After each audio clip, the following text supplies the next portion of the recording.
Molweni, igama lam ndinguThobile. Esi sisiprofetho endasifumana enkosini ngomhla wokuqala ku-August ku-2024 ekuseni, simalunga nemitshato. Isibhalo ke sizothi sizingise kuso indumiso 77 ivesi 13. Ifundeka kanje: Thixo, isebungcweleni indlela yakho.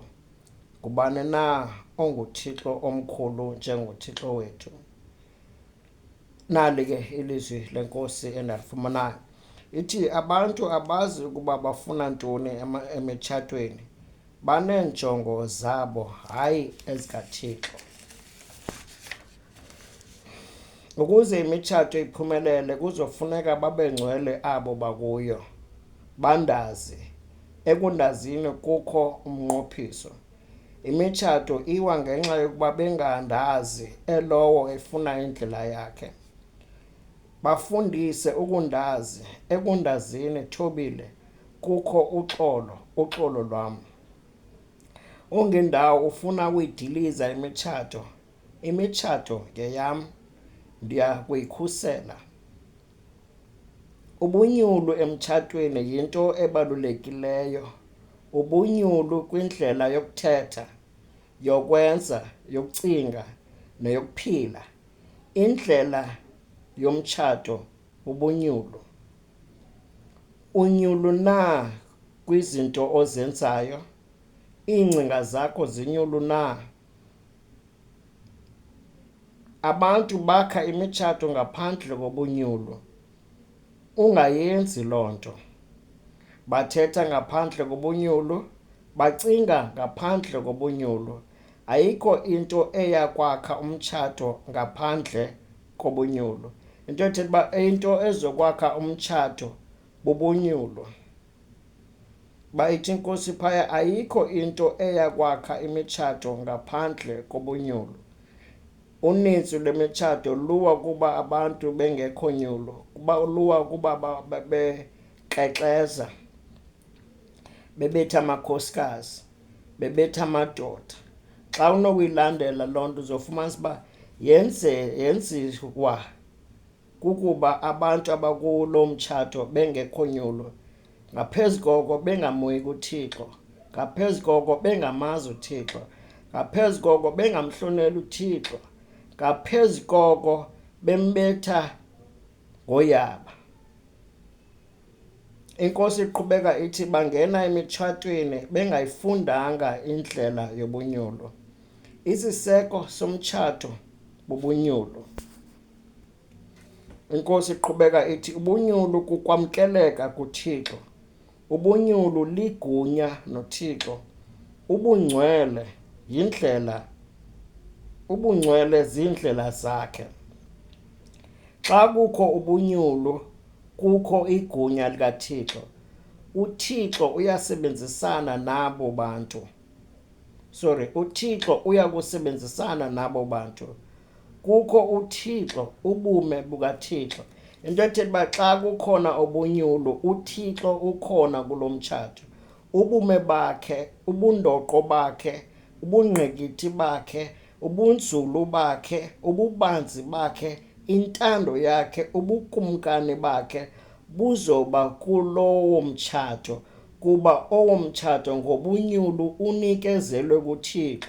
uThixo uzokwazi ukuthuma izithunywa zakhe ezingabantu, abuye futhi akwazi ukuthuma izithunywa zakhe ezizingelosi ezizofika zilungise xa kukhona ingxaki ekhona, kuba owo mtshato uzobe usekelwe kubunyulu bukaThixo, uzobe usekelwe kwintando kaThixo. Kuba umtshato ongasekelwanga kwintando kaThixo usekelwe kumnqophiso nongendawo, usekelwe kumnqophiso noSathane. Yiloo nto uSathana akwaziyo ukungena ephuma emitshatweni emininzi, kuba ayisekelwanga kumnqophiso noThixo, isekelwe kumnqophiso nongendawo. Xa unokufunda ndicinga nguYohane wokuqala okanye wesibini isahluko sesihlanu uvesi 17 uzofumana phaya uba umnqophiso onawo noThixo wenza ukuba ongendawo angabi nagunya, angabi nandlela yakubambelela ebomini bakho. So xa unokuma kumnqophiso onawo noThixo emtshatweni wakho, uma ngobunyulu unelungelo lokuba ukwazi ukumelana nongendawo uphumelele xa uzingisa kuloo nto. So uYohane oqala isahluko sesine ivesi 12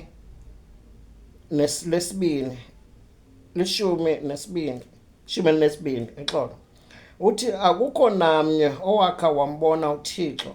Ukuba sithi sithandane, uThixo uhleli kuthi nothando lwakhe lugqibelele ngaphakathi kwethu. Ukuthandana ke akuthethi kuba thina xa sicinga ngothando sicinga ngalaa mvakalelo umntu anayo ngaphakathi, laa nto le emenza uba azive xa ecinga ngosibanibani kudlobadloba intliziyo. Olo akulothando, olo yintsekelo yothando. Loo nto yintsekelo yothando, ayililo uthando. Uthando kukwenza izinto ezizoxhasa nezizosekela nezizokhusela lo mntu uphambi kwakho ngexesha aphambi kwakho ngalo, okanye ngexesha emkileyo xa ungumntu otshate naye. Uthando kuqinisekisa ukuba lo mntu uphambi kwakho, lo mntu utshate naye, ubomi bakhe bulula. Awuzi uzoba luxanduva, awuzi uzoba sistena esiza sizozikisa ubomi bakhe. So uzomthulela umthwalo kuba unothando, uza ngothando. Uthando luxanduva, uthando bubuthixo. Xa singenalo uthando ngendlela uThixo analo uthando ngalo, uthando esilunika abantu esilunika bona, akuzoba lulo uthando lukaThixo, kuzoba luthando lwasemhlabeni. Uthando lwasemhlabeni lubuza ukuba uzondenzela ntoni. Uthando lukaThixo lubuza ukuba ndizokwenzela ntoni.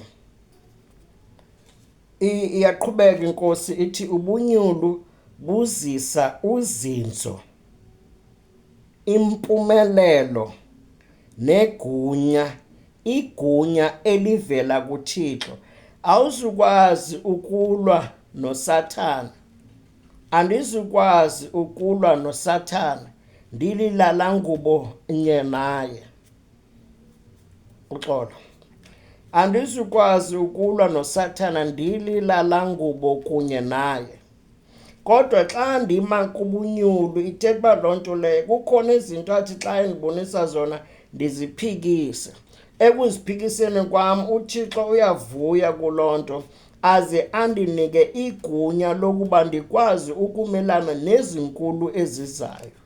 So ke ngoku xa unokujonga unintsi lwemitshato, nkqu nemitshato yabantu abasenkonzweni, uzofumanisa uba iwa ngokuba kube khona apho ubani athe akahlonela khona uThixo. Inkosi iqhubeka ithi umtshato wakhele kubunyulu, ungenzi nanye into ngaphandle kwabo. Ubunyulu busekelwe ekoyikeni uThixo nasekumazini. Ayikho into eyakulunga emitshatweni ngaphandle kobunyulu. Mabandoyike, mabandihloniphe, ukwazi ukuba ayikho into, mabazi uba ayikho into endiya kukunika yona ndingayisikelelanga. Ukwazi ukuba ndineenjongo ezingaphaya ngemitshato yabo.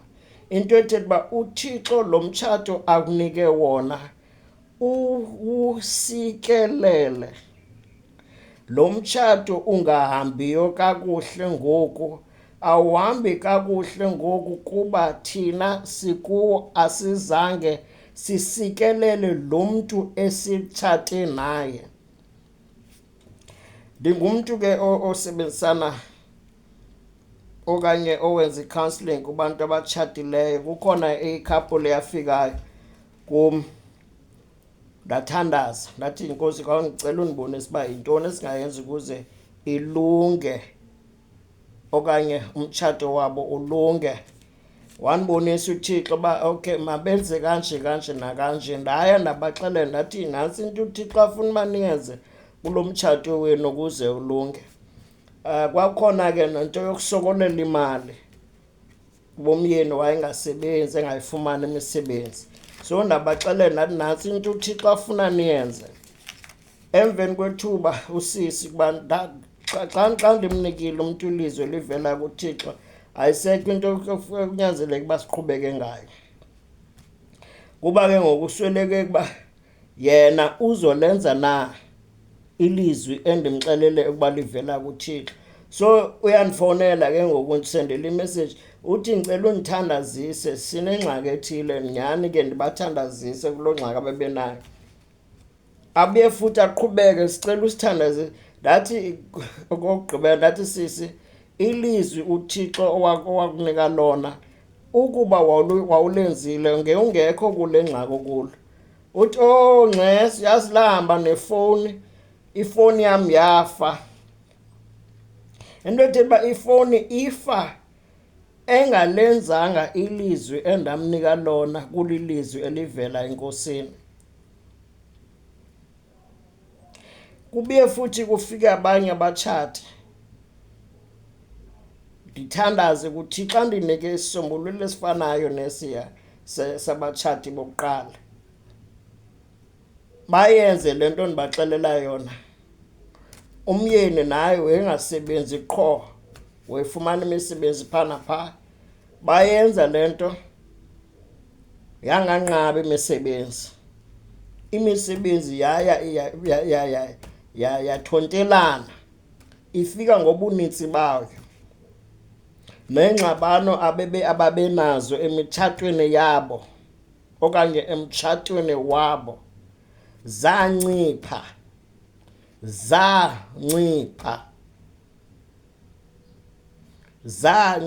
kuba kutheni?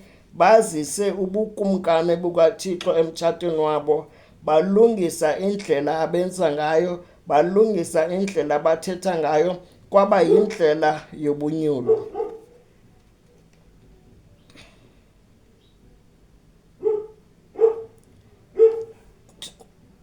Ixolo ngenja.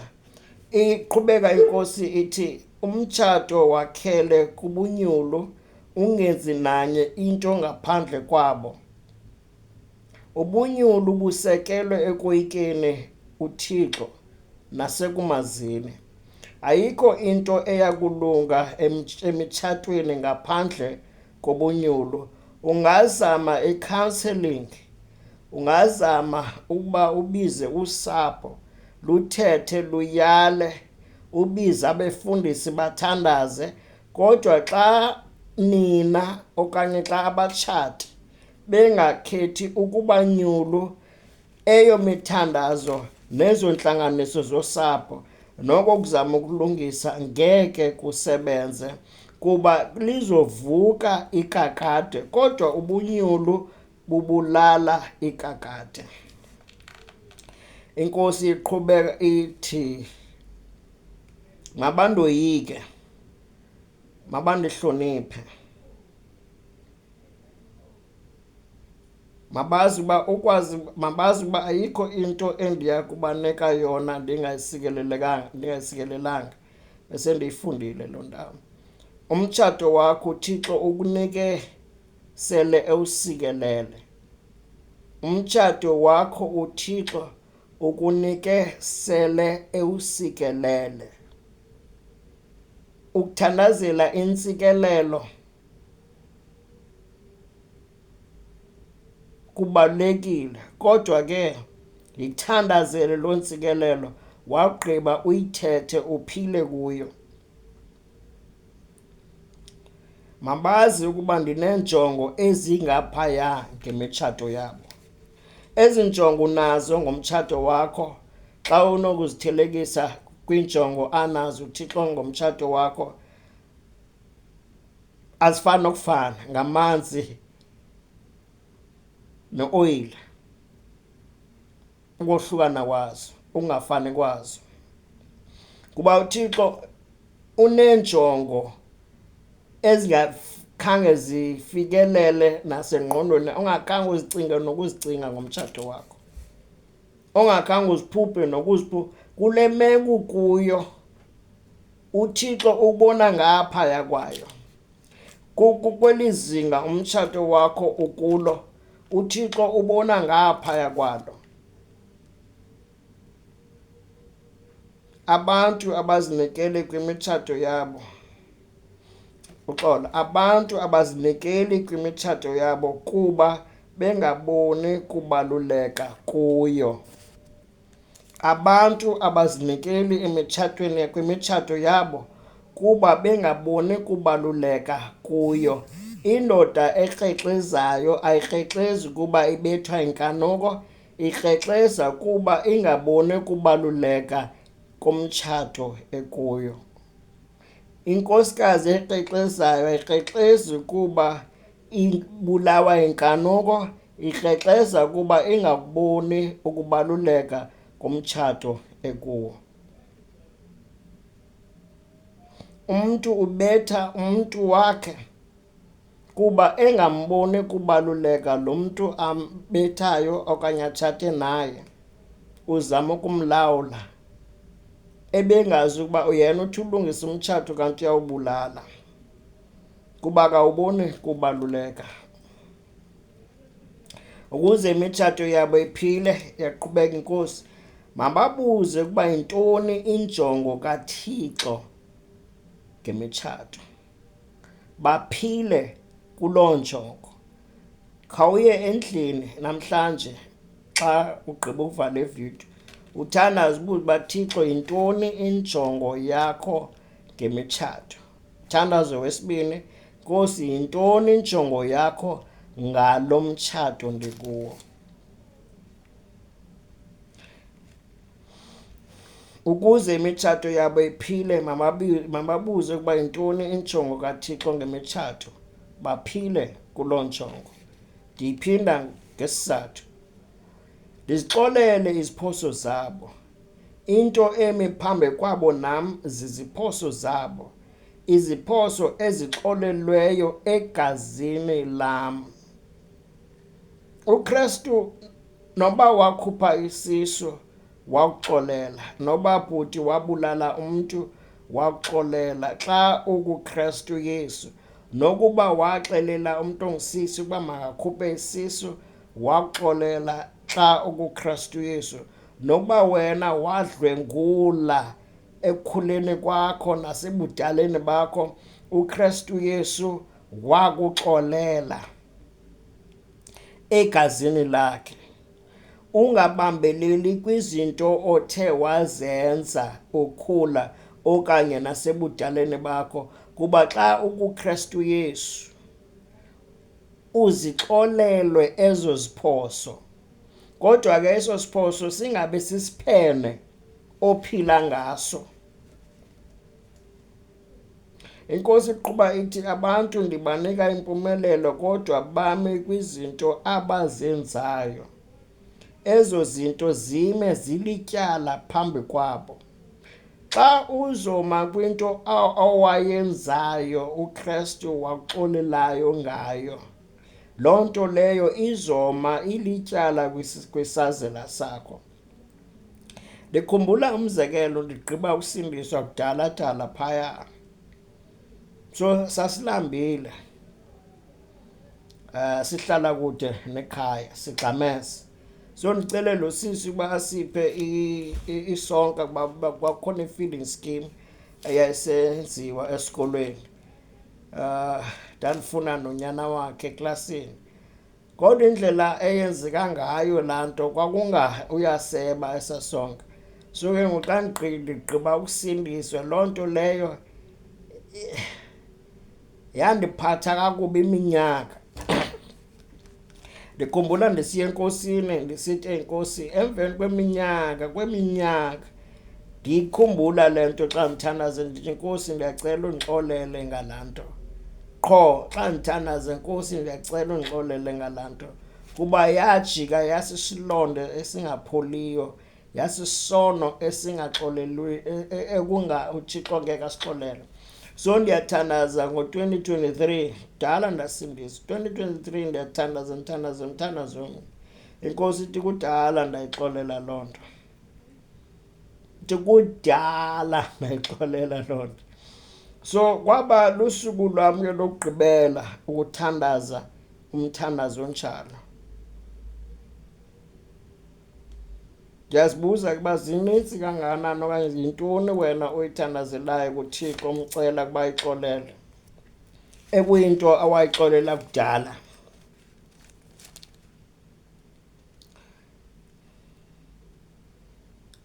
uYakobi 5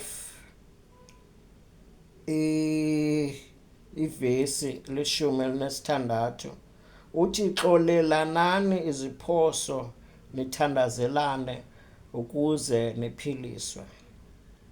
Xa bexolelana nam ndizobaxolela iziqitho zabo ndizise ukuphila. Inkosi iqhubeka itsho njalo. Baphila kwiziphoso zabo.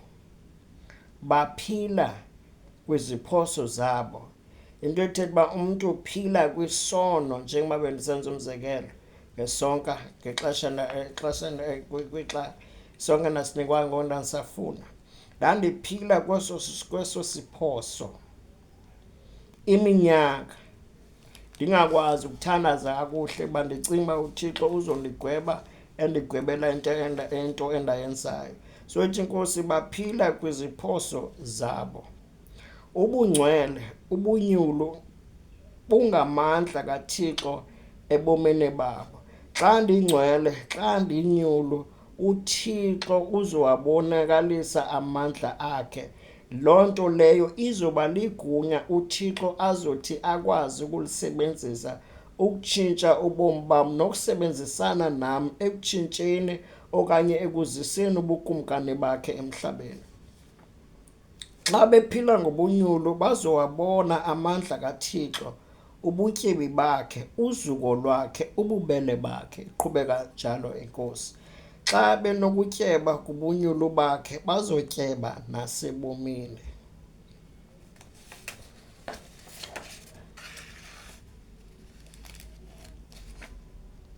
Xa benokutyeba kubunyulu bakhe bazotyeba nasebomini. Into ethetha uba ke nalapha ebomini sizoba nolonwabo okanye kwa uqoqosho lwethu luzokwazi ukuba luphuhle, luzokwazi ukuba lutshintshe, luzokwazi ukuba lukwazi nokwanda, lutshintshe nobomi bethu nobomi bosapho lwethu. Elo lilizwi lenkosi. Igama lam ndinguThobile.